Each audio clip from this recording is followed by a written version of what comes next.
Jangan heran kalau apa yang dapat oleh Nabi Isa dahsyat.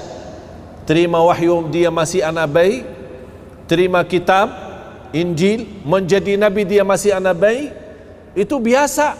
Mengapa? Karena terwujud ciptaan Nabi Isa dari awal memang dahsyat. Apalagi habis itu. Kalau awalnya memang dahsyat kun fayakun, apalagi selanjutnya pasti akan jauh lebih mudah bagi Allah Subhanahu wa ta'ala. Bapak Ibu, mantapkan akidahmu. Beliau tidak berkata aku Isa anak Maryam, tapi dia berkata inni Abdullah, aku hamba Allah. Dan Allah sudah kekalkan kata itu di masa Nabi Isa waktu itu sampai hari kiamat, tidak boleh ada orang rubah. أعوذ بالله من الشيطان الرجيم.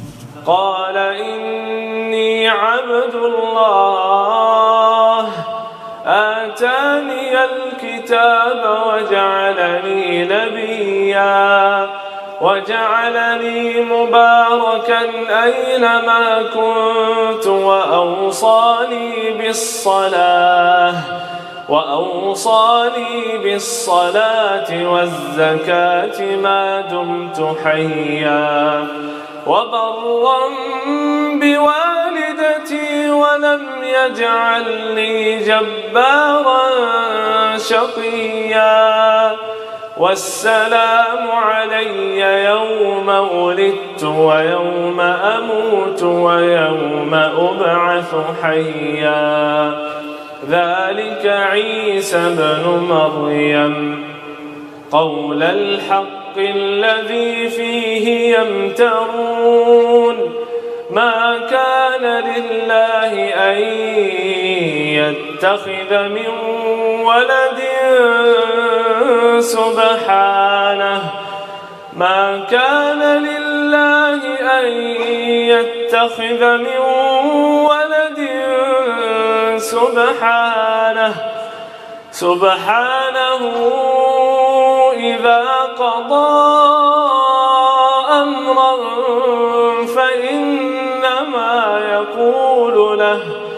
فإنما يقول له كن فيكون وإن الله ربي وربكم فاعبدوه هذا صراط مستقيم. بسم الله الرحمن الرحيم. السلام عليكم ورحمة الله وبركاته. الحمد لله رب العالمين، وأشهد أن لا إله إلا الله وحده لا شريك له ولي الصالحين، وأشهد أن سيدنا ونبينا محمدا عبد الله ورسوله الصادق الأمين. اللهم صل وسلم وبارك على سيدنا محمد وعلى آله وصحبه ومن تبعهم بإحسان إلى يوم الدين. سبحانك لا علم لنا إلا ما علمتنا إنك أنت العليم الحكيم. Jamaah Masjid Agung Atin yang dimuliakan Allah Subhanahu wa taala.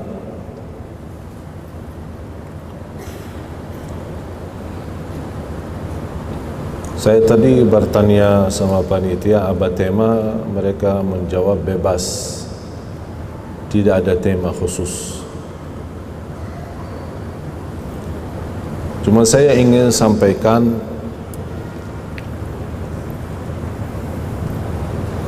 hal yang sering saya ditanya oleh jamaah.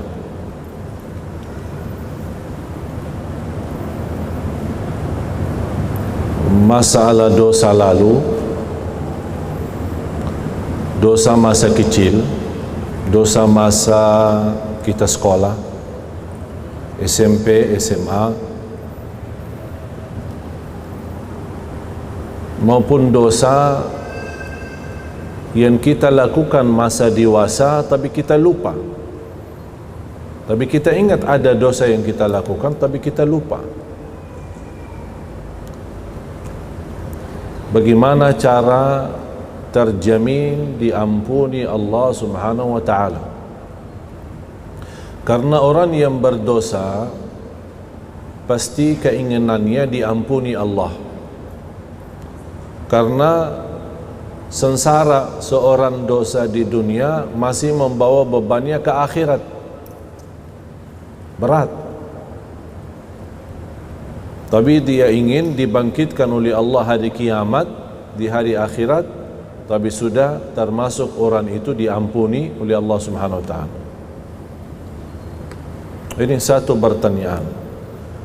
Pertanyaan yang kedua, yang hampir setiap tahun masih dibicarakan, masalah Natal. Setiap tahun dibicarakan. Yang saya ingin bertanya kepada jamaah, tahukah arti daripada Natal tidak? Apa arti Natal? Tahu nggak artinya? Terus kok nggak tahu artinya, mau nggak ucapin selamat Natal? Kalau artinya baik boleh kan? Tapi kalau artinya tidak baik gimana? Boleh juga? Boleh enggak? Dari segi bahasa, arti Natal adalah hari kelahiran. Hari kelahiran. Yang dimaksud di hari Natal itu siapa yang lahir? Isa Al-Masih. Isa Al-Masih.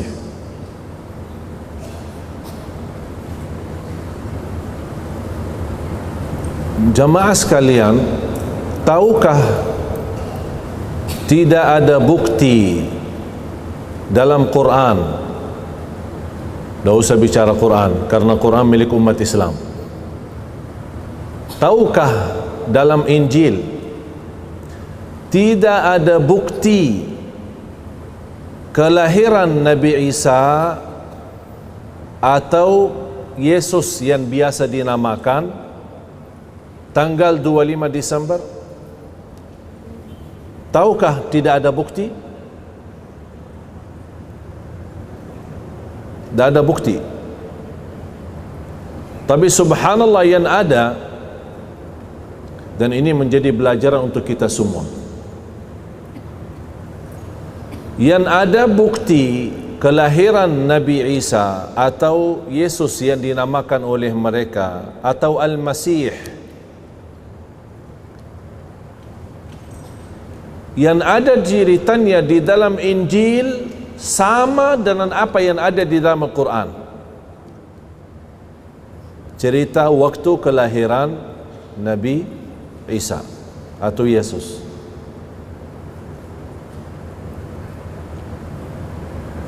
Jamaah sekalian, pernah enggak baca surah Maryam? Pernah enggak baca surah Maryam? Coba kita gali surah Maryam ya. Yang bawa Quran terjemahan atau Ustaz, tolong bantu.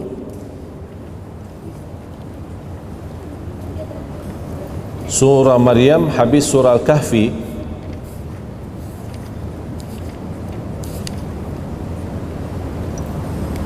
Surah Maryam surah 19, terdiri dengan 98 ayat. Termasuk juga surah Ali Imran, boleh anda simpan. Ini menjadi PR ya, untuk kita belajari surah Ali Imran, surah ketiga, mulai dari ayat 33.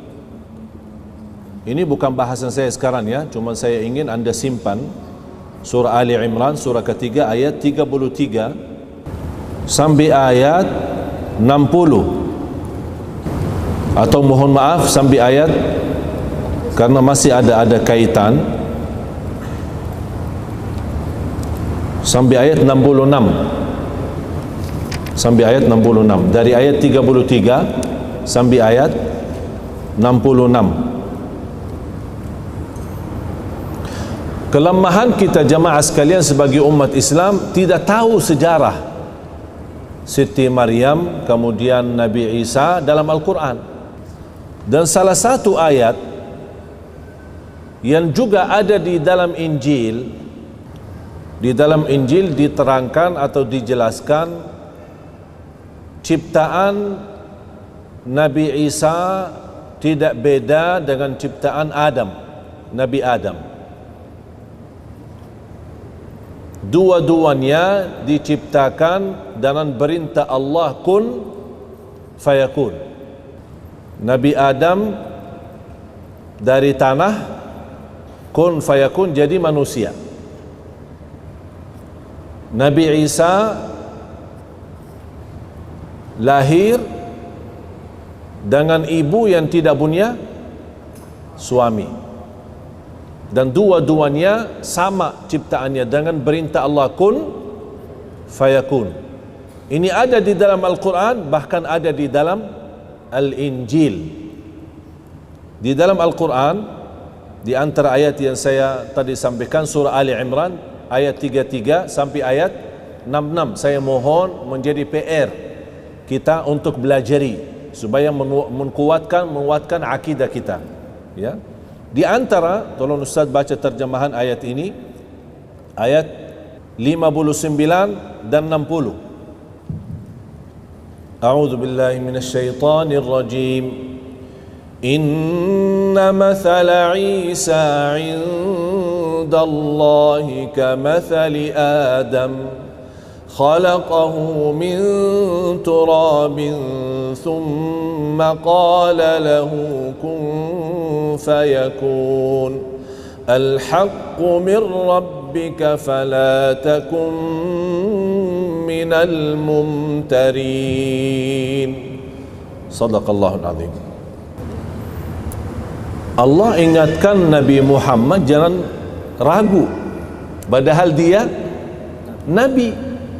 Kira-kira Allah ingatkan kita apa? Kalau Nabi Muhammad aja dikhawatirkan jangan ragu, ya. Ciptaan Nabi Isa sama dengan ciptaan Nabi Adam, jangan ragu. Kira-kira bahasa untuk kita apa? Kalau untuk Allah aja kepada Nabi Muhammad dibilang jangan ragu, apalagi kita. Jadi mohon menjadi PR, wajib belajari, dalami walaupun sedikit-sedikit demi ayat, satu ayat tak apa-apa, ambil waktu asal memantapkan akidah kita. Mulai dari ayat 33 surah Ali Imran sampai ayat 66. Bapak Ibu, kenal enggak seorang ulama berasal dari India, tinggal di Afrika Selatan dan sudah meninggal dunia, sangat terkenal di mata dunia, adalah Syekh Ahmad Deedat. Syekh Ahmad Deedat. Saya mohon, kalau anda berkenan punya luang waktu, buka di YouTube dan sering mendengar dan simak dari ceramah-ceramah Syekh Ahmad Deedat. Ada yang bahasa Inggris bagus, silahkan dengar. Dan ada juga beberapa ceramah beliau yang sudah ada teks terjemahan ke bahasa Indonesia. Apa kata beliau? Salah satu kesempatan emas untuk saya berdakwah, karena beliau termasuk seorang figur, seorang ulama, bukan hanya hafal Quran lagi, bahkan dia hafal Injil dan Taurat. Seperti yang masa sekarang muridnya beliau, Syekh Muhammad Zakir. Pernah dengar? Tapi Muhammad Zakir itu jauh lebih hebat daripada gurunya. Mengapa? Karena Syekh Muhammad Zakir itu hafal Taurat, Injil, buku Hindu, buku Buddha. Buku Hindu dan buku Buddha dia hafal. Sampai orang-orang pendeta di dunia, kalau dia kehilangan ayat atau kehilangan sesuatu, hubungannya kemana? telefon kepada Syekh Muhammad Zakir. Apa kata gurunya Syekh Ahmad Deedat? Kata beliau, bagi saya yang biasa berdakwah di kalangan Nasara, bagi saya kesempatan emas mendakwahi orang Nasara melalui hari Natal. Mengapa? Karena mereka merayakan tapi mereka sendiri tidak tahu sejarah. Padahal di dalam Injil mereka menyampaikan kelahiran Yesus atau Isa alaihissalam yang mereka menganggap itu adalah Tuhan Allah atau anak Allah Subhanahu wa taala. Dia kelahiran di musim panas, bukan di musim salju. Sekarang ditetapkan sekian ratus tahun, 25 Desember adalah hari Natal. Dan kita selalu memperhatikan tanggal ini selalu datang di musim dingin, bukan musim panas. Dan ini bukan cerita saya, bukan cerita Syekh Ahmad Deedat, tapi memang ada di dalam buku Al-Injil. Ternyata yang ada di dalam Injil, cerita kelahiran Yesus sama dengan yang ada di surah Maryam. Silahkan buka surah Maryam. Mulai dari ayat 16. Ayat 16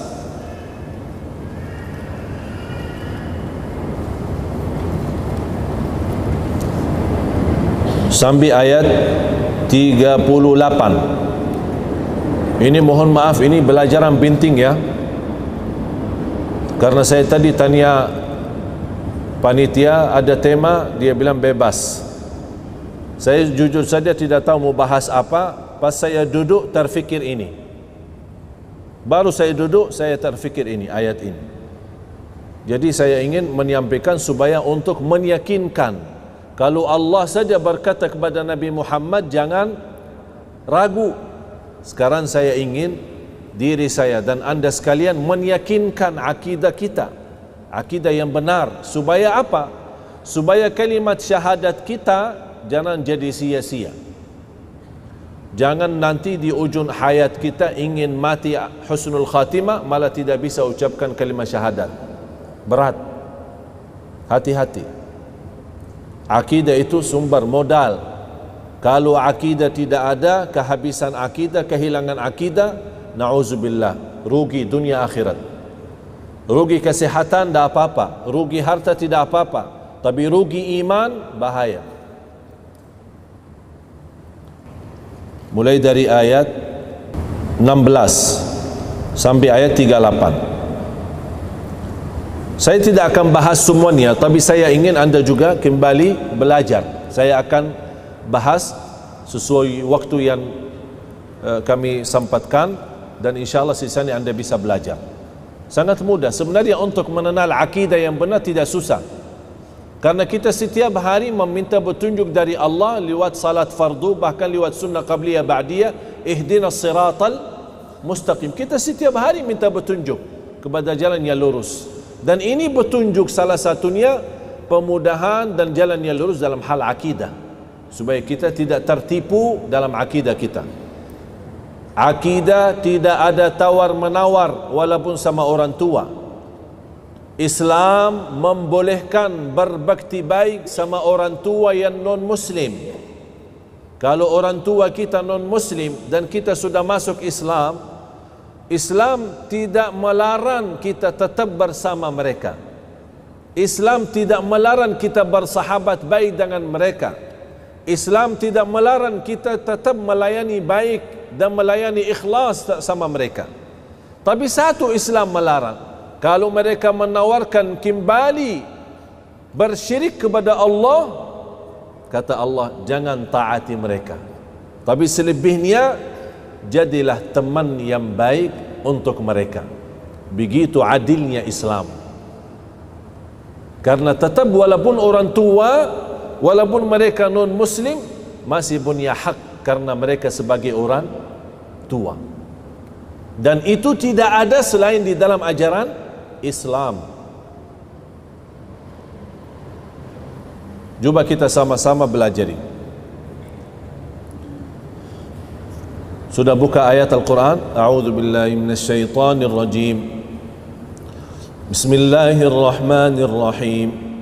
واذكر في الكتاب مريم إذ انتبذت من أهلها مكانا شرقيا فاتخذت من دونهم حجابا فأرسلنا إليها روحنا فتمثل لها بشرا سويا قالت إني أعوذ بالرحمن منك إن كنت تقيا قال إنما أنا رسول ربك لأهب لك غلاما زكيا قالت أنى يكون لي غلام ولم يمسسني بشر ولم أك بغيا قال كذلك قال ربك هو علي هين ولنجعله آية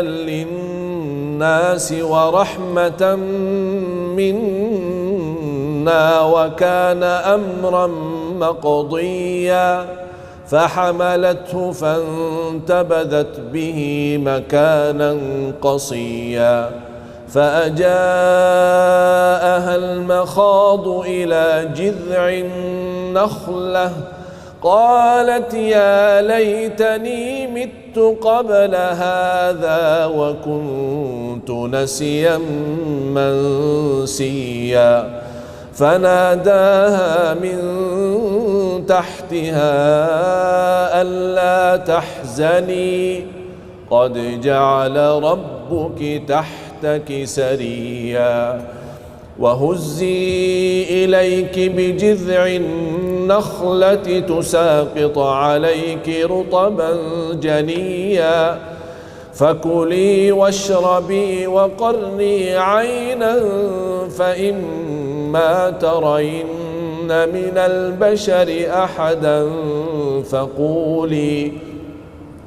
فقولي إني نذرت للرحمن صوما فلن أكلم اليوم إنسيا فأتت به قومها تحمله قالوا يا مريم لقد جئت شيئا فريا يا أخت هارون ما كان أبوك امرأ سوء وما كانت أمك بغيا فأشارت إليه قالوا كيف نكلم من كان في المهد صبيا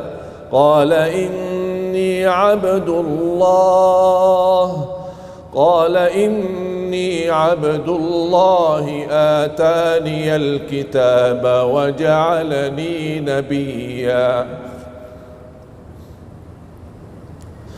وجعلني مباركا أينما كنت وأوصاني بالصلاة والزكاة ما دمت حيا وبرا بوالدتي ولم يجعلني جبارا شقيا والسلام علي يوم ولدت ويوم أموت ويوم يبعث حيا والسلام علي يوم ولدت ويوم أموت ويوم أبعث حيا ذلك عيسى بن مريم قول الحق الذي فيه يمترون ما كان لله أن يتخذ من ولد سبحانه إذا قضى أمرا فإنما يقول له كن فيكون وإن الله ربي وربكم فاعبدوه هذا صراط مستقيم فاختلف الأحزاب من بينهم فويل للذين كفروا من مشهد يوم عظيم أسمع بهم وأبصر يوم يأتوننا لكن الظالمون اليوم في ضلال مبين صدق الله العظيم.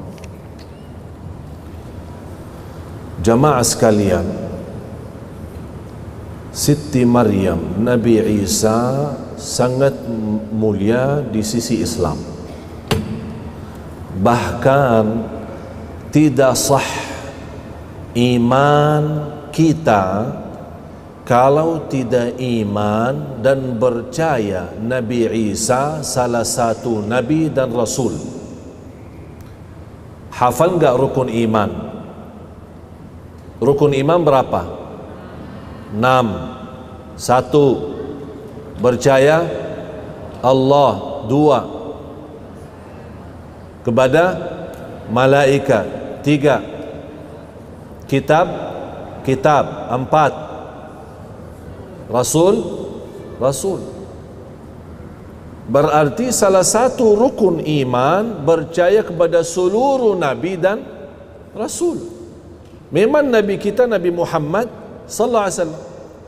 Bahkan Nabi Muhammad sallallahu alaihi wasallam pernah berkata, "Khairu ma qultu ana wan nabiyyuna qabli." Sebaik-baik kata yang aku ucapkan dan nabi-nabi yang sebelumku.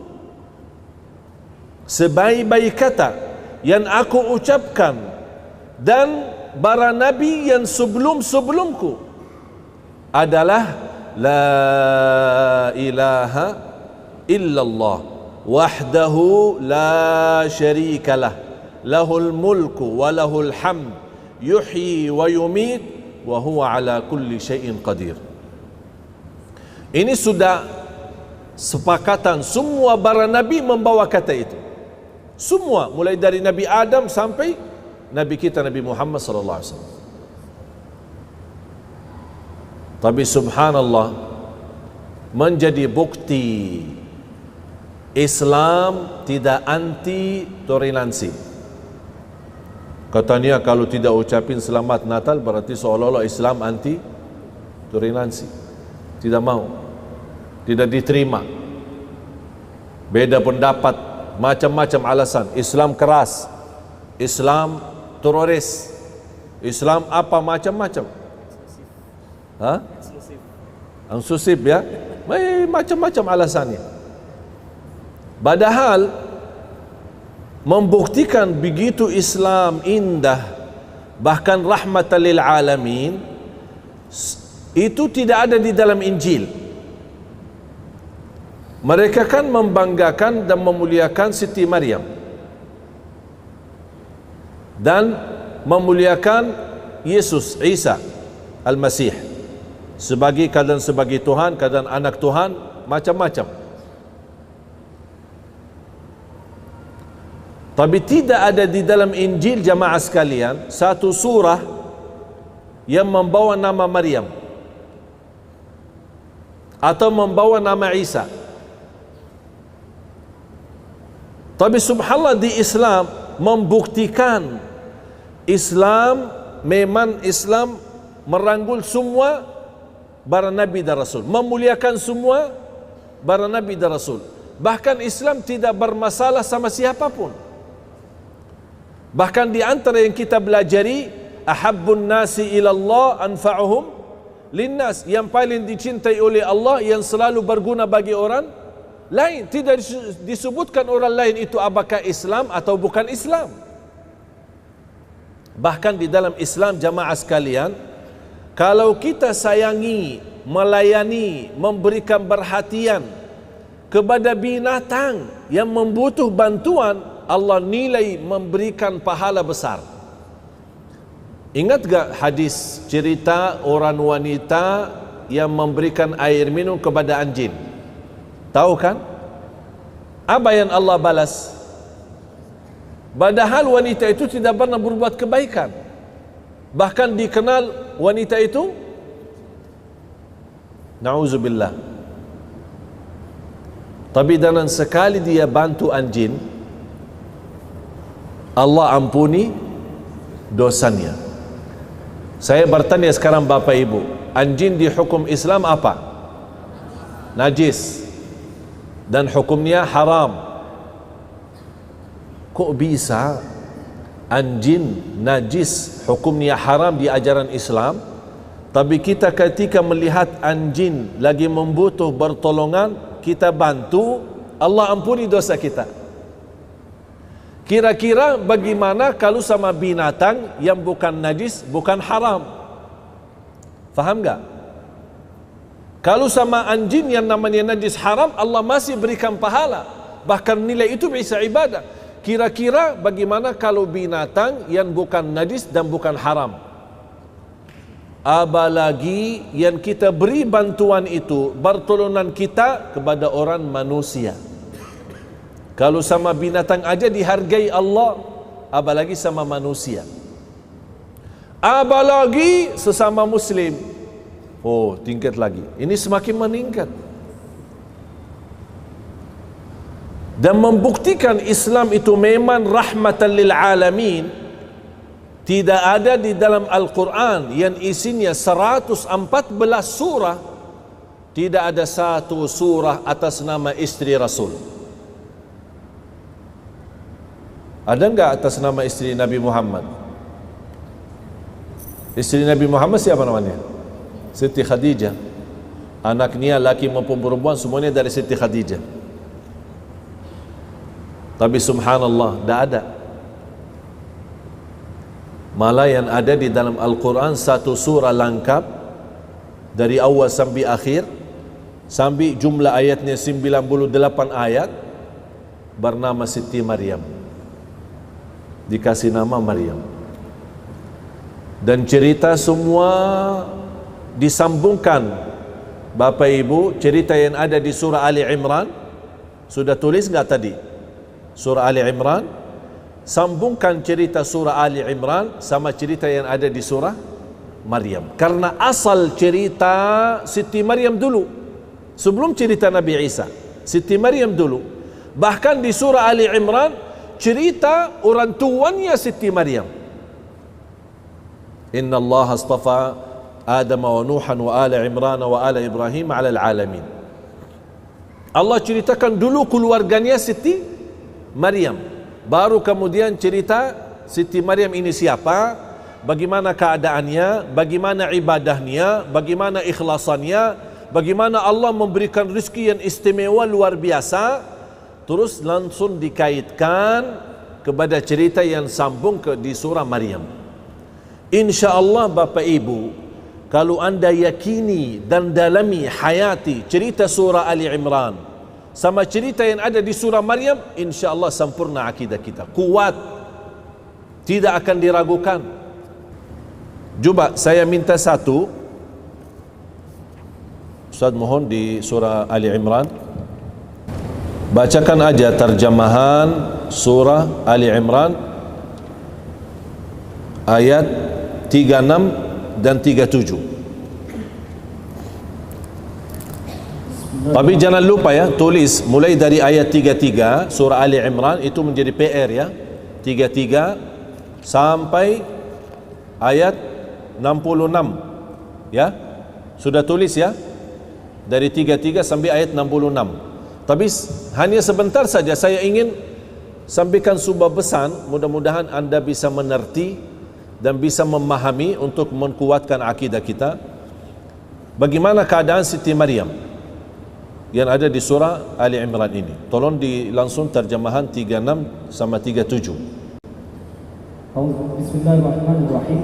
Maka ketika ibunya Maryam melahirkan beliau, dia berkata, "Ya Tuhanku, aku telah melahirkan seorang putri, anak perempuan. Padahal Allah lebih tahu apa yang dia lahirkan. Dan laki-laki tidak sama dengan perempuan. Dan aku memberinya nama Maryam. Dan aku mohon perlindunganmu untuknya dan anak cucunya dari gangguan setan yang..." Subhanallah. Sambil ibunya Siti Maryam sepertinya kekhawatiran, sambil berlindung kepada Allah dari godaan syaitan, bukan hanya untuk Siti Maryam, bahkan keturunannya, supaya jangan sampai digoda oleh syaitan. Maaf, diulang lagi, saya suka ayat ini.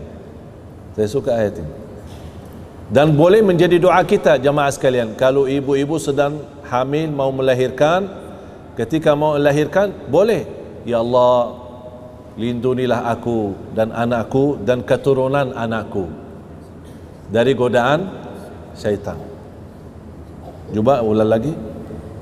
Maka ketika ibunya Maryam melahirkan beliau, dia berkata, "Ya Tuhanku, aku telah melahirkan anak perempuan. Padahal Allah lebih tahu apa yang dia lahirkan. Dan laki-laki tidak sama dengan perempuan. Dan aku memberinya nama Maryam. Dan aku mohon perlindunganmu untuknya dan anak cucunya dari gangguan syaitan yang terkutuk." Ya, terus. Maka dia Allah menerimanya dengan penerimaan yang baik. Allah menerimanya.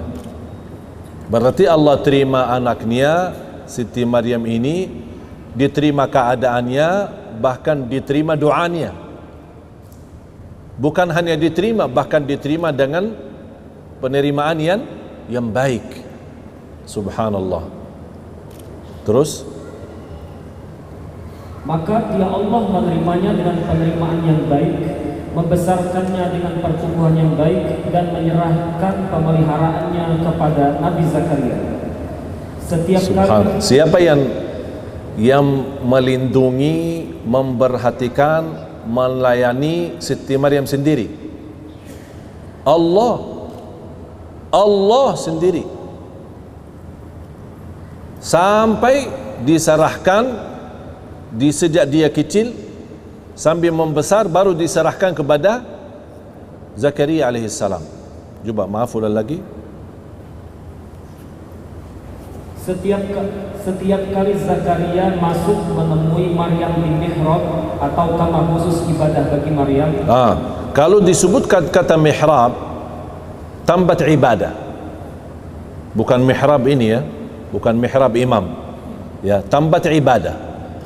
Karena di masa dulu tidak ada istilah masjid, tapi ada istilah tempat ibadah seperti mihrab. Ketika Nabi Zakaria menjadi penanggung jawab terhadap Siti Maryam, dia selalu bertemu atau kunjungi ke Siti Maryam, ingin melihat keadaan silaturrahim kah, atau melihat apa dia butuh apa, atau perlu bantuan. Ketika dia masuk, melihat Siti Maryam ada di mihrab, artinya ada di tempat ibadah. Ini menunjukkan Siti Maryam memang sukaannya ibadah, ahli ibadah. Coba ketika beliau bertemu, setiap kali Nabi Zakaria menemui di mihrab atau kamar khusus ibadah bagi Maryam, dia dapati makanan di sisinya. Lalu dia berkata, "Wahai Maryam, dari mana ini kau peroleh?" Jadi setiap dia kunjungin kepada Siti Maryam, selalu mendapatkan ada rizki di samping dia. Nabi Zakaria heran, kamu kan dari tadi di sini aja, dan yang layani dan bantu kamu adalah saya, tapi kok bisa ada rizki di sampingmu? Padahal kamu kapan keluar? Tidak pernah kemana-mana. Terus apa jawaban Siti Maryam? Siti Maryam menjawab, "Itu dari Allah. Sesungguhnya Allah memberi rezeki kepada siapa yang Dia kehendaki tanpa perhitungan. Disitulah sebuah belajaran dari Siti Maryam kepada Zakaria alaihissalam. Ini semua dari Allah. Meyakinkan dengan kata dari Allah, segala sesuatu memang dari Allah, membuat Nabi Zakaria memiliki keyakinan untuk memohon kepada Allah. Kalau Siti Maryam aja diterima doanya, kenapa saya tidak? Disitulah dia juga berdoa kepada Allah. Terus lanjut. Di sanalah Nabi Zakaria berdoa kepada Tuhannya seraya berkata, Ya Allah Tuhanku, berilah aku keturunan yang baik dari sisimu. Sesungguhnya Engkau Tuhan yang maha mendengar doa hamba-Nya. Kalau ada yang merasa sudah lama menikah belum punya anak, ini doanya. Rabbi habli min ladunka dzurriyyatan thayyibah. Dan ada juga doa yang sama, juga doa Nabi Zakaria di surah Al-Anbiya. Rabbi la tadharni fardan wa anta khairul warithin. Dan dua doa ini boleh. Saya masih ingat banyak jamaah yang saya berikan doa ini, alhamdulillah mereka yang hampir ada di antara jamaah 18 tahun tidak hamil. Habis menamalkan, alhamdulillah tidak sampai 3 bulan sudah hamil. Doa ini dahsyat. Rabbi habli min ladunka dzurriyyatan thayyibah innaka sami'ud du'a. Terus nanti sisanya menjadi pelajaran ya. Tolong saya mohon jangan lupa, jangan tinggalkan dari ayat 33 sampai ayat 66 di surah Ali Imran. Sekarang kita kembali surah Maryam. Saya ingin cuma kaitkan ketika Siti Maryam sibuk beribadah, Allah jaminkan rezeki. Sambil rezekinya datang ke tempat ibadahnya dia. Tapi coba ketika ada sebuah peristiwa sama Siti Maryam, coba baca ayat artinya 16. Ayat 16 surah Maryam.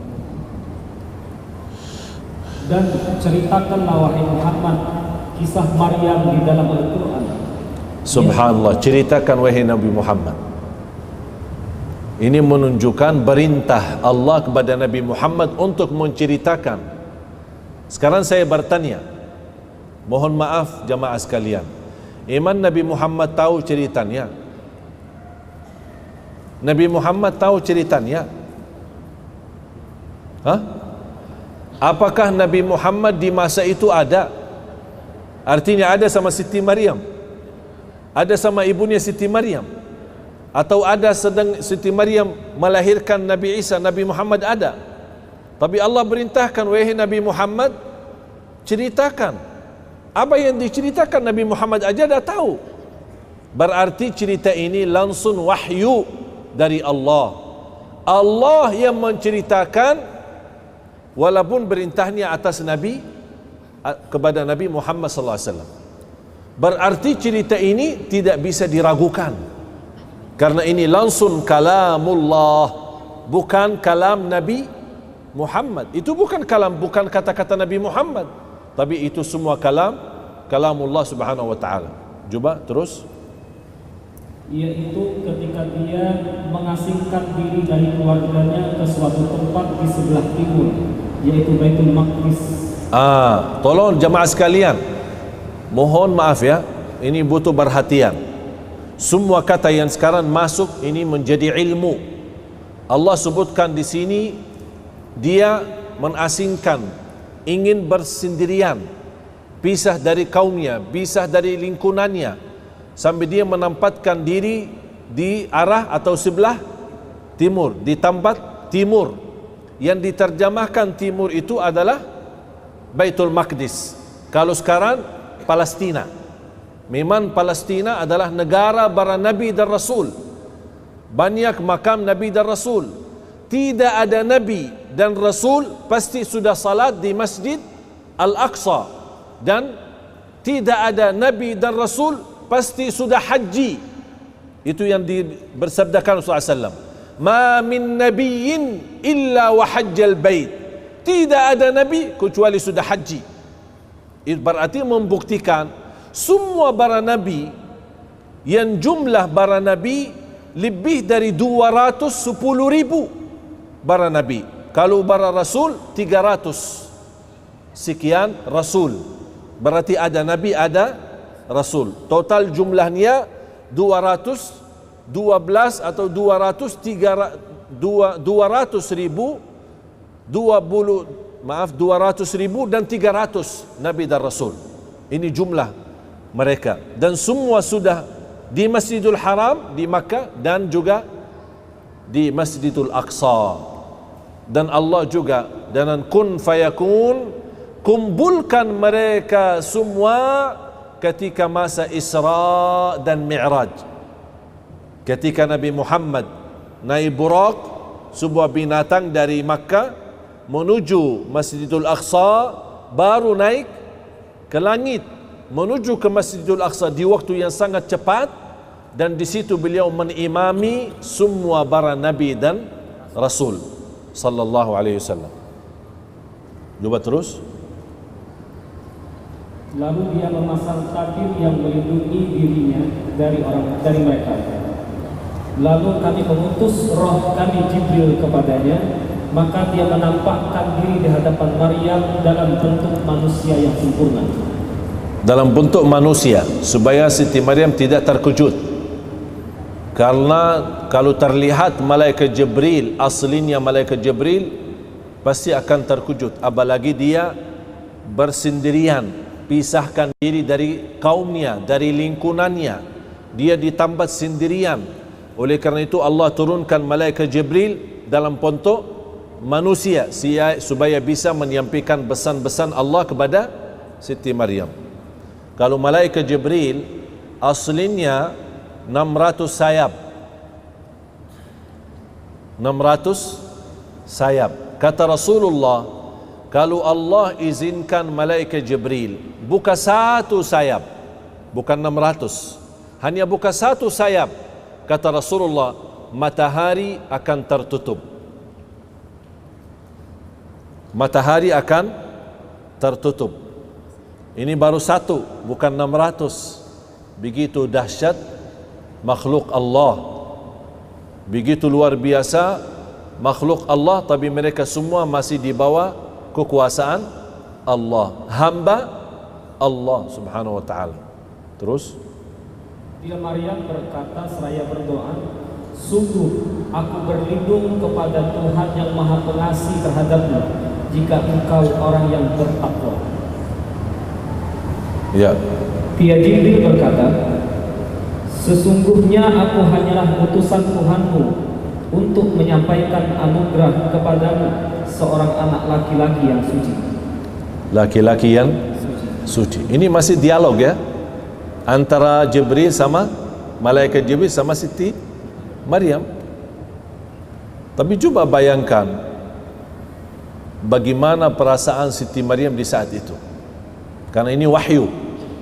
Ini wahyu. Memberikan berita gembira, anugerah dari Allah mendapatkan anak yang suci. Terus Dia Maryam berkata, bagaimana mungkin aku mempunyai anak laki-laki, padahal tidak pernah ada seorang laki pun yang menyentuhku, dan aku bukanlah seorang pezina. Subhanallah, berat. Wajar Siti Maryam walaupun Nabi, sebagai Nabi dan anaknya Nabi, semua dari keluarga Nabi, tetap masih manusia, punya perasaan. Saya tidak pernah disentuh oleh laki-laki, artinya tidak pernah nikah, dan di luar nikah pun tidak pernah, artinya berbuat zina. Bagaimana kok bisa terbayang saya boleh dapat anak? Ini ujian. Oleh karena itu, seberat-berat ujian yang dihadapi oleh manusia adalah para nabi dan rasul. Kira-kira mohon maaf, kalau ada yang nawarkan ibu-ibu seperti ini, perasaannya gimana? Ada yang datang, ibu, saya kasih obat, ibu langsung bisa hamil, tapi ibu aja belum nikah, diterima enggak? belum nikah. Pasti risikonya muncul fikiran kita akan difitnah. Saya aja belum nikah, dah pernah sama laki-laki di luar nikah. Alhamdulillah saya menjaga kehormatan diri saya, kok malah tiba-tiba bisa hamil. Nanti kata orang apa? Betul nggak? Bagaimana kira-kira keadaan Siti Maryam sendiri? Langsung begitu muncul perasaan manusia, dan itu perasaan manusiawi dan perasaan yang wajar. Bagaimana saya boleh dapat laki-laki tapi saya tidak pernah disentuh oleh orang laki-laki? Kalau nikah dan di luar nikah pun saya tidak pernah berbuat zina. Apa jawaban malaikat Jibril? Jibril menjawab, demikianlah Tuhanmu telah berfirman, hal itu mudah bagiku, dan agar kamu... Sekarang saya bertanya, hal itu mudah. Mengapa Allah berkata hal itu mudah? Bapa ibu akan fahami hal ini mudah kalau anda ikut kembali kepada belajar surah Ali Imran. Kalau Nabi Isa diciptakan oleh Allah tanpa ayah, tapi masih ada ibu, mana kira-kira yang lebih sulit? Diciptakan Adam tanpa ayah dan ibu, atau menciptakan manusia dan adanya ibu? Mana yang lebih sulit? Adam kan? Adam jauh lebih sulit, karena Adam tidak punya ayah, tidak punya ibu. Kalau Nabi Isa masih punya ibu. Disitulah Allah gambarkan, huwa alayya hayyin, itu mudah. Kamu punya anak itu mudah. Bahkan lebih dahsyat lagi, aku ciptakan Adam tanpa ayah dan ibu. Berarti yang fantas kalau boleh selain Allah jadi Tuhan, yang fantas siapa? Yang fantas siapa? Adam, bukan Isa. Dan di dalam Injil mereka meyakinkan Nabi Adam adalah ciptaan kekuasaan Allah. Dan ada juga di dalam Injil, sama yang ada di dalam Al-Quran, ciptaan Adam sama dengan ciptaan Isa. Ciptaan Isa sama dengan ciptaan Allah, kun fayakun. Faham jemaah sekalian? Faham? Betul faham ini? Karena saya ingin begitu anda keluar, tidak ada ragu-ragu. Allah bilang aja kepada Nabi Muhammad, jangan ragu. Dan saya sampaikan kepada anda sekalian, jangan ragu-ragu. Terus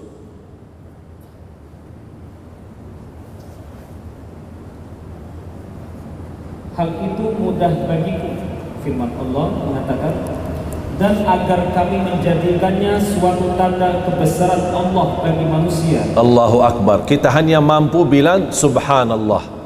Itu hanya kemampuan Allah saja. Tidak ada siapapun selain Allah yang mampu.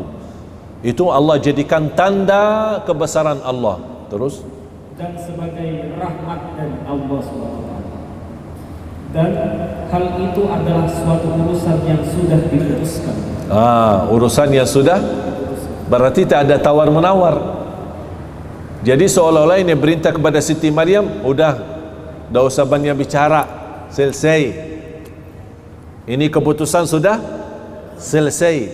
Kamu punya anak yang suci, udah selesai urusan, tidak ada perubahan. Ya, sekarang Allah menarahkan bagaimana supaya dia mampu menghadapi perkataan orang, fitnah-fitnah orang. Itu sekarang tugasnya. Coba terus. Maka dia Maryam mengandung, lalu dia mengasingkan diri dengan kandungannya itu ke tempat yang jauh. Ya, malu, takut. Dia sudah percaya malaikat Jibril, percaya Allah, dan dia meyakini Allah.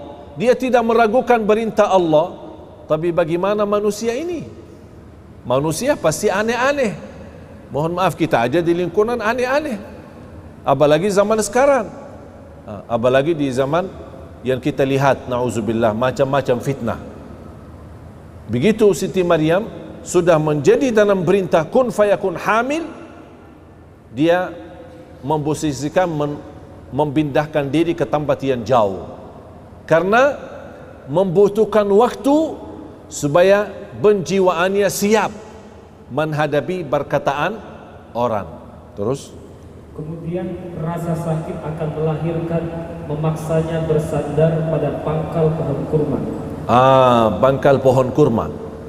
Mohon maaf jamaah sekalian, apa kelebihan Allah ceritakan Siti Maryam saat mau melahirkan bersandar kepada pohon kurma? Kan bisa singkat saja kesimpulan, dia Siti Maryam merasa sakit saat melahirkan, udah selesai. Mengapa ada urusan pohon kurma? Apa urusan pohon kurma? Bisa jadi kan, kalau bahasa sederhana, Siti Maryam saat melahirkan merasa sakit, itu kan cerita sudah jelas. Wajar wanita saat melahirkan pasti sakit, kan manusia ada rasa sakit. Allah juga ceritakan Siti Maryam pun merasa sakit saat melahirkan. Tapi kenapa Allah tambah kata dia dekat dengan bersandar dengan pohon kurma? Apa? Di sini nanti ada jawabannya, ada di ayat lanjut. Tolong diperhatikan. Terus lalu dia Maryam berkata, wahai, betapa baiknya aku mati sebelum ini, dan aku menjadi orang yang tidak diperhatikan dan dilupakan. Subhanallah. Masih awal-awalnya Siti Maryam mampu terima, tapi begitu sudah melahirkan dan rasa sakitnya, dia sepertinya merasa beban difitnahin orang.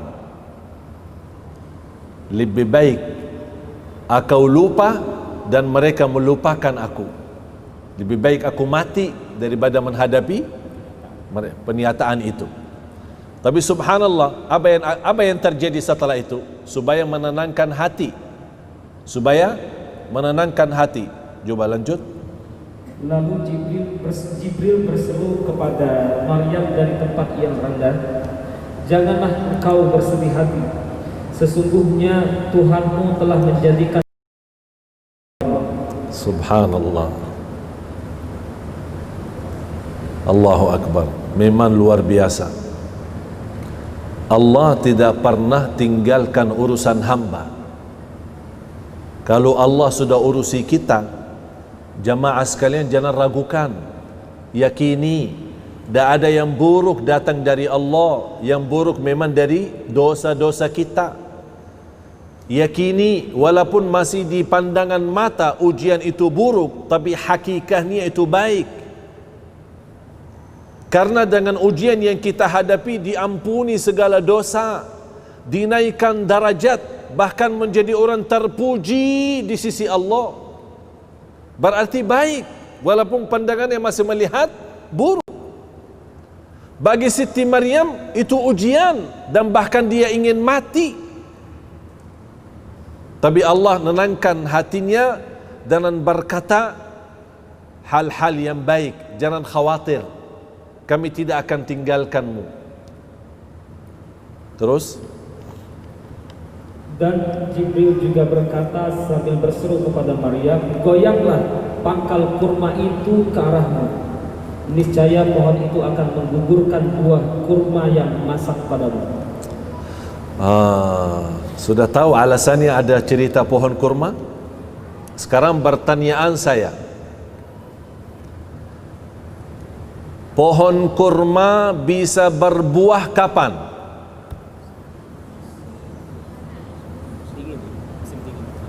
Ini jadi PR.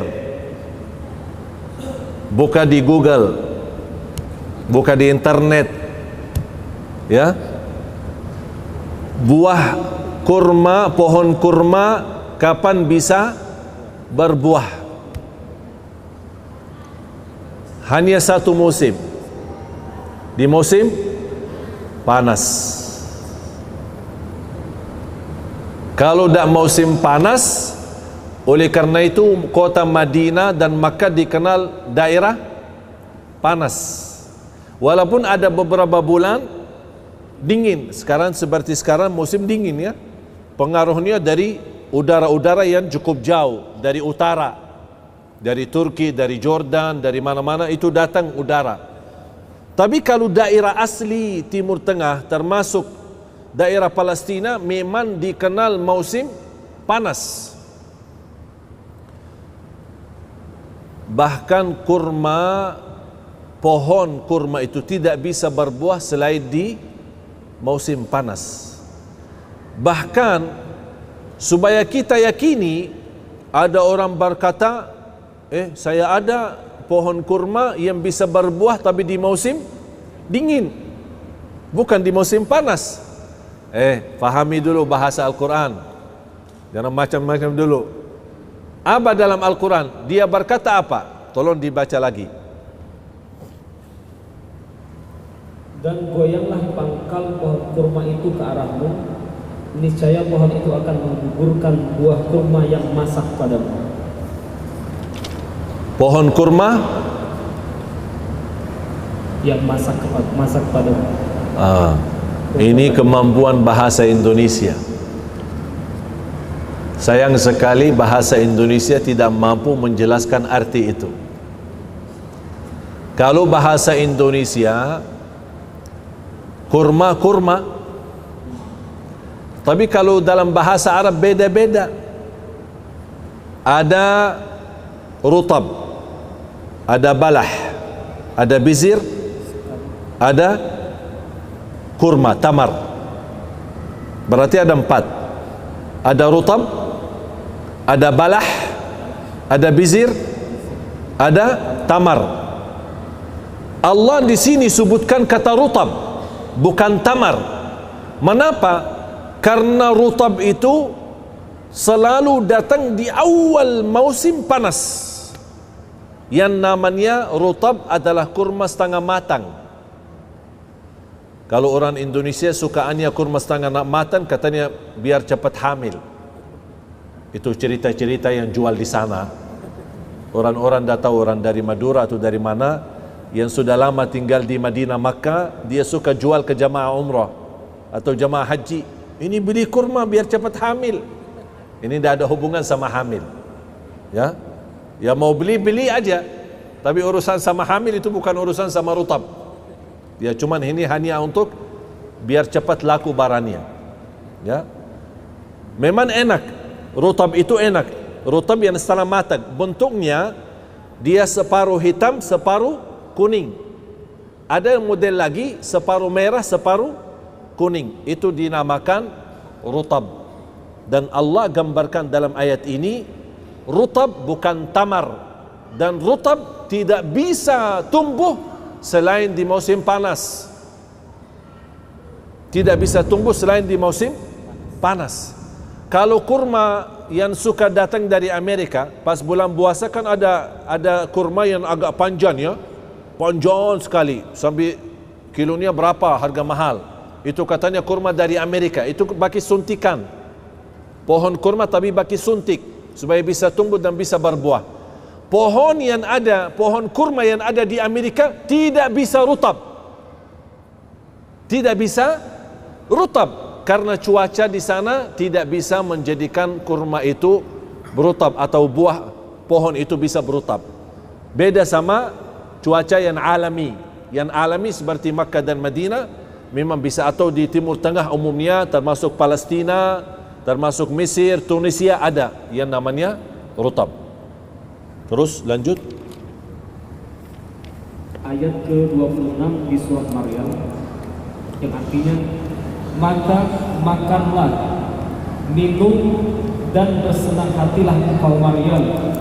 Jika engkau melihat seseorang, maka katakanlah, sesungguhnya aku telah bernazar berpuasa untuk Tuhan yang Maha Pengasih, maka aku tidak akan berbicara dengan siapapun pada hari ini. Ini salah satu di dalam agama yang sebelum Islam. Kalau berpuasa tidak boleh bicara. Ini kan Ini nazartu lirrahmani sauman. Maaf, ulang lagi terjemahan. Dia, Allah perintahkan, kalau kamu bertemu dengan manusia, bernazarlah, tidak bicara. Tapi tidak dibawakan kata bernazarlah tidak bicara, tapi dikaitkan dengan puasa. Cuba ulang lagi. Sesungguhnya aku telah bernazar berpuasa untuk Tuhan yang Maha Pengasih, maka aku tidak akan berbicara dengan siapapun pada hari ini. Kira-kira kalau orang bernazar, saya tidak bicara hari ini sama siapapun, cukup enggak? Cukup? Sebagai nazar, saya hari ini saya tidak mau, saya nazar hari ini tidak mau bicara sama siapa-siapa. Cukup jelas kan? Jelas. Berarti hari ini saya tidak bicara sama siapa-siapa.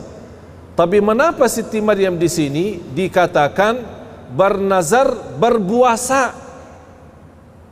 Karena di dalam agama sebelum Islam, orang yang berpuasa tidak boleh berbicara, karena berbicara sama manusia membatalkan puasa. Faham bu? Berbicara dalam keadaan puasa, berbicara membatalkan puasa. Alhamdulillah datang Islam mengizinkan kita berbicara, tapi tidak boleh makan dan minum. Faham jemaah sekalian? Terus lanjut. Kemudian dia Maryam membawa dia bayi itu kepada kaumnya dengan menggendongnya. Mereka kaumnya berkata, "Wahai Maryam, sungguh engkau telah membawa sesuatu yang sangat mungkar." Sangat mungkar. Ini mulai ujian. Ini mulai ujian.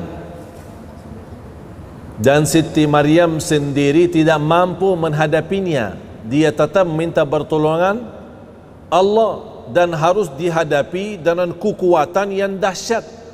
Karena ini peristiwa yang dahsyat, harus dibalas dan dihadapi dengan peristiwa yang dahsyat sama. Karena orang perempuan yang begitu dikenal mulia, begitu dikenal suci, tiba-tiba membawa anak, tapi coba lihat keadaannya. Tolong lanjut. Wahai saudara perempuan Harun atau Maryam, ayahmu bukan seorang yang buruk perangai dan ibumu bukan seorang perempuan pezina. Berarti mereka lingkungan kenal ayahnya Maryam dan kenal ibunya Maryam. Kami kenal mereka baik-baik. Mereka, ibumu tidak berzina, tidak pernah berbuat hal-hal yang buruk, apalagi ayahmu. Tapi mengapa kamu jadi seperti ini? Terus? Maka dia Maryam menunjuk kepada anaknya.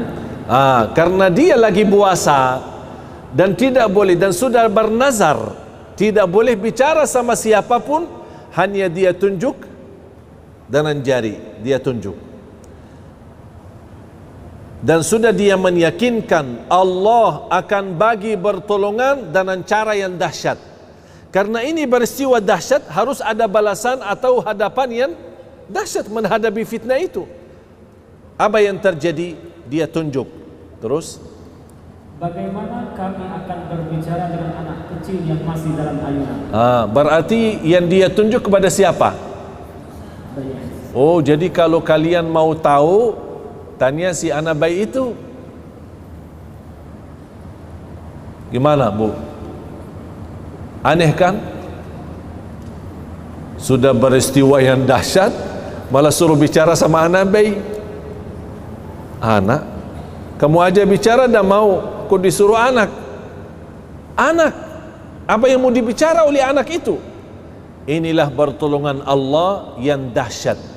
Bagaimana adanya anak ini dahsyat, Allah juga, bagi Allah sangat mudah untuk menjadikan anak bayi itu berbicara.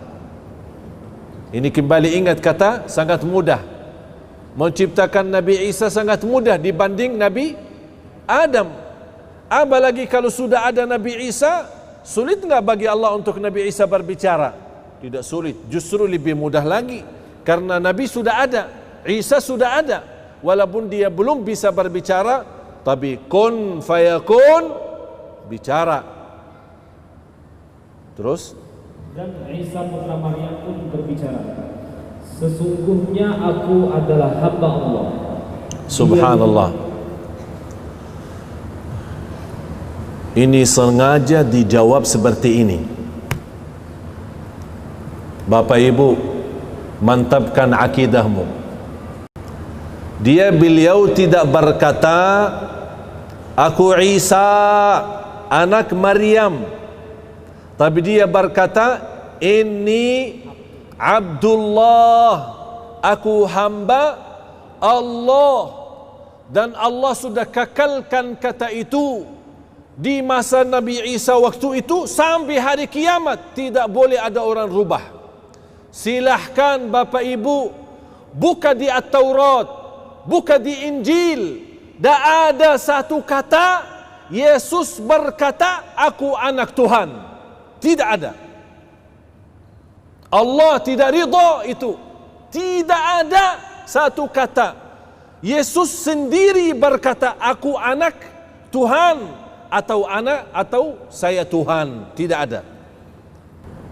Tapi yang lain bicara, pendeta bicara anak Tuhan atau Tuhan, atau yang menulis Injil itu dia berkata Tuhan, atau anak atau murid-muridnya berkata anak Tuhan. Tapi Isa sendiri tidak bisa dibuktikan.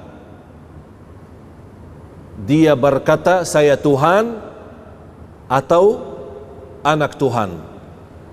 Dan itulah yang disampaikan oleh Syekh Ahmad Didat kepada semua kelompok Nasara. Kalau memang kalian berani, bawakan satu kata di dalam Injilmu, tidak usah dalam Al-Quran, dalam kitabmu kalian, bawakan satu ayat atau satu kata Yesus berkata aku Tuhan atau aku anak Tuhan. Tak ada. Mengapa? Karena Allah kekalkan kata itu. Bahkan beliau tidak menjawab ketika Siti Maryam menunjukkan. Dia tidak berkata aku Isa, tapi dia berkata aku hamba Allah, inni Abdullah. Lanjut. Dia Isa berkata, sesungguhnya aku adalah hamba Allah. Dia memberiku kitab Injil dan menjadikan aku seorang nabi. Subhanallah. Ini masih anak kecil, masih anak bayi sudah terima wahyu. Dahsyat. Dahsyat. Jangan heran kalau apa yang dapat oleh Nabi Isa dahsyat. Terima wahyu dia masih anak bayi, terima kitab Injil, menjadi nabi dia masih anak bayi, itu biasa. Mengapa? Karena terwujud ciptaan Nabi Isa dari awal memang dahsyat. Apalagi habis itu. Kalau awalnya memang dahsyat kun fayakun, apalagi selanjutnya pasti akan jauh lebih mudah bagi Allah Subhanahu wa taala. Terus, dan Allah menjadikan aku seorang yang diberkahi di mana saja aku berada. Dia memerintahkan kepadaku melaksanakan sholat dan menunaikan zakat selama aku masih hidup. Dan dia memerintahkanku agar berbakti kepada ibuku, dan dia tidak menjadikan aku orang yang sombong lagi celaka. Dan kesejahteraan semoga dilimpahkan kepadaku pada hari kelahiranku, pada hari wafatku, dan pada hari aku dibangkitkan hidup kembali kelak. Itulah Isa putra Maryam. Ini kata siapa? Itu Isa putri. Di sini kata siapa? Kata Allah. Yang tadi kata aku hamba Allah itu Nabi Isa. Allah sampaikan cerita apa kata-kata Nabi Isa di saat itu. Tapi yang boleh sebutkan dirinya membawa nama aslinya bukan Nabi Isa sendiri. Karena tidak ada di dalam Al-Quran Nabi Isa berkata aku Isa, tapi selalu berkata aku hamba Allah. Bagaimana hamba Allah menjadi Tuhan? Ya, terus itulah Isa putra Maryam yang mengatakan perkataan yang benar yang mereka ragukan kebenarannya. Masalahnya, kalau mereka non-Muslim meragukan Nabi Isa Tuhan, anak Tuhan atau hamba Allah, itu alasan mereka, biar mereka punya alasan. Tapi yang aku heran, kebenaran itu diragukan oleh orang Muslim yang sudah sendiri membaca Qul huwallahu ahad Allahus samad lam yalid wa lam yulad wa lam yakul lahu kufuwan ahad. Semuanya hafal. Hafal enggak Qul hu? Hafal. Karena sunnah ba'diyah selalu Qul hu. Rakaat pertama Qul hu, rakaat kedua Qul hu lagi. Hafal, mudah, enak. Ayat yang begitu pendek, tapi subhanallah dari segi makna luas. Akidah. Ini akidah kita orang Muslim. Qul huwallahu ahad. Akidah. Bahkan mencintai surah ini terjamin kita dapat surga Allah. Bahkan Rasulullah SAW bersabda di hadis yang sahih, "Man qara'a qul huwallahu ahad fil yawmi wal layla 10 marratin banallahu lahu baitan fil jannah." Barang siapa yang membaca qul huwallahu ahad dalam sehari dan semalam 10 kali saja, dapat rumah dalam surga Allah Subhanahu wa taala. Bahkan ada seorang sahabat yang memang selalu suka baca ayat ini, surah Al-Ikhlas, Qul huwallahu ahad. Sambil jamaah heran, kok ini kamu suka aja baca Qul huwallahu ahad? Sambil lapor kepada Rasul, "Ya Rasulullah, ini imam kita, tapi selalu Qul huwallahu ahad mulu. Baca surah lain tambah lagi Qul huwallahu ahad, tidak mau ruku', seolah-olah belum puas sama ayat-ayat lain, harus tambah Qul hu baru ruku'." Misal baca Al-Fatihah, baca idza jaa nasrullah innahu kana tawwaba, tidak mau ruku', Qul huwallahu ahad dulu baru ruku'. Dia merasa belum mantap kalau tidak disertai dengan Qul huwallahu ahad. Apa kata beliau? "Saya imam kalian dan begitulah bacaan saya. Kalau kalian tidak mau, carilah imam lain." Mereka lapor kepada Rasul, "Ya Rasulullah, ini kok imam kita seperti ini? Qul hu mulu. Setiap rakaat dia baca satu ayat, tambah lagi Qul hu. Rakaat kedua baca ayat, tambah lagi Qul hu." Rasul panggil, "Mengapa kamu suka seperti itu?" Dia berkata, "Ya Rasulullah, aku cinta surah ini karena pembahasannya sifat-sifat Allah." Rasulullah diam sebentar. Di saat itu turunnya wahyu, dan Rasul berkata, "Wahai yang kamu cinta surah ini, Allah juga cinta kepadamu." Allahu Akbar. Akidah yang kuat. Dia cinta surah ini, dia mendapatkan cintaan Allah. Bahkan ada satu riwayat yang lain, "Wa hubbuka iyyaha adkhalakal jannah." Cintamu terhadap surah ini sebab kamu terjamin masuk surga. Allahu Akbar. Jangan ragu-ragu. Terus, tidak patut bagi Allah mempunyai anak. Maha suci Dia. Apabila Dia hendak menetapkan sesuatu, maka Dia hanya berkata kepadanya, "Kun, jadilah." Maka jadi hal tersebut, jadilah sesuatu itu. Isa berkata, "Dan sesungguhnya Allah itu adalah Tuhanku dan Tuhanmu. Maka sembahlah Dia. Inilah yang dinamakan jalan yang lurus." Ini jalan yang ihdinas siratal, suratul Fatihah. Jamaah sekalian, kalau bukan waktu mempelajari suratul Fatihah, mendalami arti suratul Fatihah, kita butuh seperti pertemuan ini selama 7 hari. Kita butuh pertemuan seperti ini selama 7 hari. Mengapa?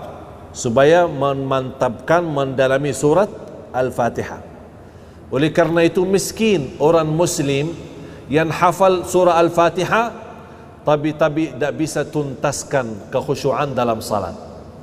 Miskin orang Muslim yang hafal suratul Fatihah tapi dia tidak bisa menangis saat membaca Al-Fatihah. Miskin seorang Muslim ketika dia sakit, dia tidak bisa tuntaskan kesembuhannya melalui suratul Fatihah. Miskin orang Muslim yang dia sudah hafal suratul Fatihah tapi tidak bisa membawa keberkahan yang begitu dahsyat dari suratul Fatihah. Karena mohon maaf, walaupun kita hafal suratul Fatihah, belum mampu menartikan maknanya, menhayati isinya. Padahal suratul Fatihah itu Ummul Quran. Bahkan dibandingkan Al-Fatihah, hanya Al-Fatihah sendiri persimbangannya sama dengan seluruh isi Al-Quran. Kata ulama, apapun isi Al-Quran sumbernya dari suratul Fatihah. Yang bisa fahami suratul Fatihah bakal mampu memahami isi kandungan Al-Quran 30 juz. Yang tidak mampu memahami Al-Fatihah susah untuk memahami isi kandungan Al-Quran. Terus maka berselisihlah golongan-golongan yang ada di antara mereka. Siapa mereka? Yahudi dan Allah gambarkan. Ini sekarang terjadi kan? Berpecah. Kalau mereka berpecah, Allah sudah gambarkan. Mohon maaf, ulang lagi. Maka berselisihlah golongan-golongan yang ada di kalangan mereka, Yahudi dan Nasrani. Terus orang Islam Ikut-ikutan. disebutkan nggak Islam? Disebutkan nggak Islam? Berarti Islam tidak ikut campur kan? Tapi kenapa sekarang umat Islam pecah belah? Ikut-ikutan bersama. Masalah Natal aja masih meragukan. Padahal Allah di sini sebutkan hanya Yahudi dan Nasrani. Biarkan saja mereka. Karena memang itu sifat mereka, tidak mau mengikuti kebenaran.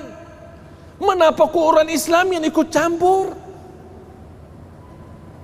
Subhanallah, memang pesan-pesan Al-Quran luar biasa. Tapi mana orang Muslim yang sejati, yang memang bersedia membukakan hati sama Al-Quran ini? Tak ada satupun yang kita harapkan dari petunjuk dan hajat urusan dunia maupun akhirat, pasti sudah ada solusinya di dalam Al-Quran. Jamaah sekalian, mudah-mudahan bisa anda fahami. Ini pesan terakhir penutup ayat itu. Terus, maka celakalah orang-orang kafir yang pada waktu menyaksikan hari yang agung.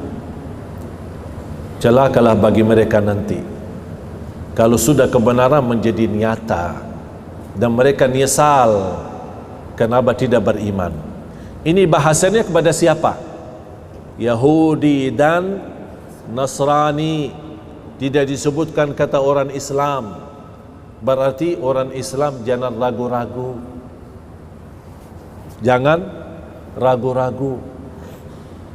Jangan fahami kesimpulannya. Jangan salah faham apapun yang saya sampaikan malam ini berarti kita orang yang keras sama Nasara atau keras sama non-Muslim. Tidak. Kita tetap memegang prinsip kita, prinsip Nabi Muhammad, bahkan sifat Nabi Muhammad. Wa ma arsalnaka illa rahmatan. Kita rahmat seluruh alam, manusia, beda agama, pohon-pohon, binatang-binatang, seluruh alam, seluruh ciptaan Allah harus merasakan kasih sayangnya kita.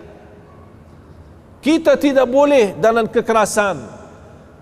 Ketika kita orang menzalimi kita atau menghina kita, kita bukan takut untuk membela diri, tapi kita memiliki ajaran tidak boleh balas dendam. Kita punya ajaran tidak boleh balas dengan keras. Kita punya ajaran tidak boleh lawan dengan kata-kata hina, tapi kita membalas dengan pemaaf, kasih sayang, rahmatan lil alamin.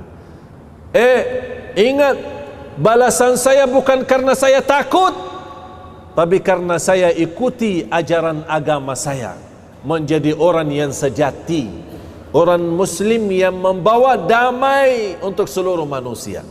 Itu yang harus kita tetapkan. Faham jemaah sekalian? Tidak ada larangan berbisnis sama beda agama.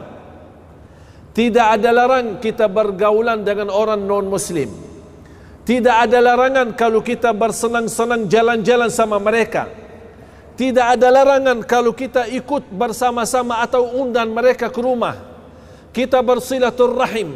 Ketika mereka lagi dalam keadaan susah, kita bantu mereka sesuai kemampuan. Itu semua tidak ada larangan. Satu yang dilarang,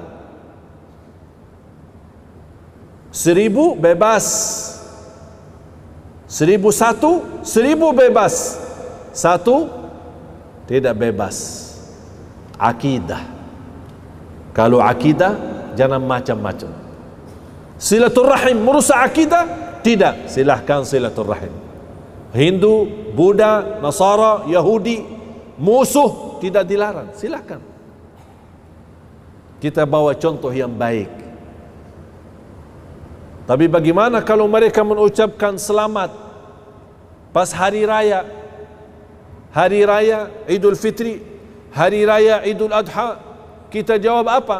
Terima kasih, sudah selesai. Tapi jangan anda merasa dah enak. Mereka kan suka ucapin selamat hari raya. Kenapa saya dah mau ucapin selamat untuk hari raya mereka? Jamaah sekalian, ayo mari kita sama-sama membuktikan kita umat Islam, ummatan rahmatan lil alam. Ayo dekat dengan mereka, ajak mereka. Dan saya usulkan satu, kalau boleh nanti di rumah, bas di internet buka berin terjemahan surah Maryam, print terjemahan surah Maryam, dan dilapisi dengan halamannya, disusun rapi, kemudian dijadikan seperti buku kecil atau buku saku, ya, hadiah. Ketika ada di antara mereka yang anda kenal hari ulang tahun mereka, hari ulang tahun, seperti kita buat ulang tahun, ikut ulang tahun. Apa hadiah aku seorang muslim kepada mereka pas hari ulang tahun mereka? Saya hadiahkan surah Maryam dengan terjemahan. Ini mohon, saya minta mohon, ini hadiah untukmu, tolong dibacakan. Itu saja. Biar mereka sendiri yang mencari kebenaran.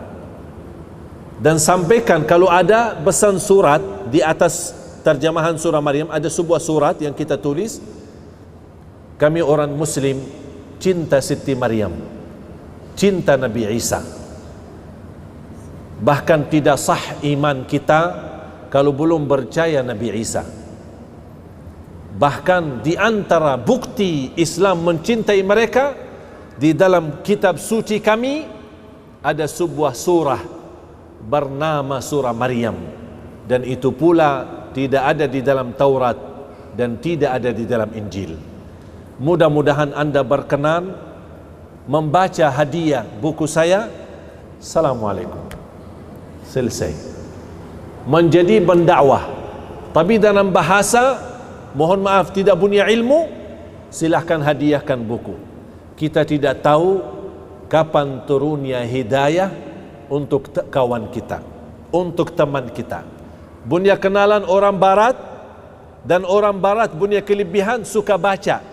Silahkan email kalau anda punya email mereka, hadiahkan surah Maryam dalam terjemahan. Tapi jangan anda berkata ini dari kitab suci kami, tapi ini sebuah hadiah. Kalau dia baca, saya yakin yang suka baca dan teliti pasti bakal kirim email lagi atau mencari kita. Ini maaf, bukunya sangat bagus. Tak mungkin ada orang berkata Al-Quran tidak bagus. Tak bisa. Semua yang baca Al-Quran, muslim maupun non-muslim, pasti sepakat Al-Quran itu isinya baik dan sempurna. Ini menjadi tugas kita. Faham? Mudah-mudahan insya Allah belajaran malam ini menjadi petunjuk untuk kita dan menjadi petunjuk untuk kawan-kawan kita, sahabat, bahkan ada di antara mereka yang masih hubungan keluarga dengan kita. Mudah-mudahan insya Allah belajaran malam ini bisa kita sampaikan kepada mereka dengan cara hikmah, dengan cara halus, supaya dengan niat, insya Allah kita niat, mudah-mudahan menjadi hidayah. Kalau mereka dapat hidayah, alhamdulillah. Kalau mereka belum dapat hidayah, jangan anda sedih, karena itu urusan Allah, bukan urusan kita. Billahi taufiq wal hidayah. Kurang lebihnya mohon maaf. Wa sallallahu wasallam wa barak ala sayyidina Muhammad. Subhanakallahumma bihamdik asyhadu an la ilaha illa anta astaghfiruka wa atubu ilaik. Wassalamualaikum warahmatullahi wabarakatuh.